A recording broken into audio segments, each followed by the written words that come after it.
خير. ايه الموضوع؟ موضوعنا. شايفه ان ده الوقت المناسب ان احنا نتكلم في حاجه يا نوع؟ استني نطمن على ايهاب امال وبعد امتى الوقت المناسب؟ انت عاجبك وضعنا ده؟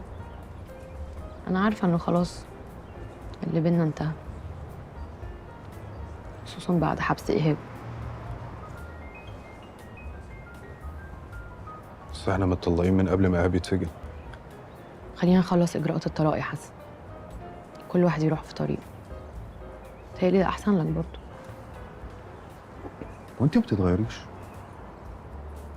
انت عامله زي القطر يا نوع. عاوز تاخدي قرارات لكل اللي حواليكي، مش شايفه الصح غير من وجهه نظرك انت بس.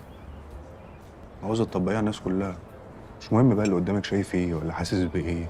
غريبه، اصل ده نفس الكلام اللي انت كنت بتقوله لي زمان وانت معجب بيا.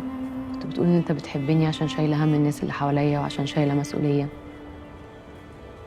حصل، بس ده مش معناه انك تعيشي اللي حواليكي على مزاجك، تقرري لهم ايه الصح وايه الغلط. انت لما خدتي المحل حسيتيني ان انا هضيعه، حسستيني كاني عيل صغير رايح يحط صباعه في فيشه الكهرباء. انت مشكلتك الحقيقيه ان انا اللي خدت القرار. انت عايز تحس طول الوقت ان انت اللي سايق. بصي انت بتتكلمي ازاي؟ والله العظيم يا حسن ما جاي اتخانق، محلك هيرجع لك. انا بس عايزه نخلص موضوع الطلاق، واعتقد برضو ده اللي انت عايزه. انا اللي انا عايزه ان علاقتنا تبقى كويسه قدام الولاد،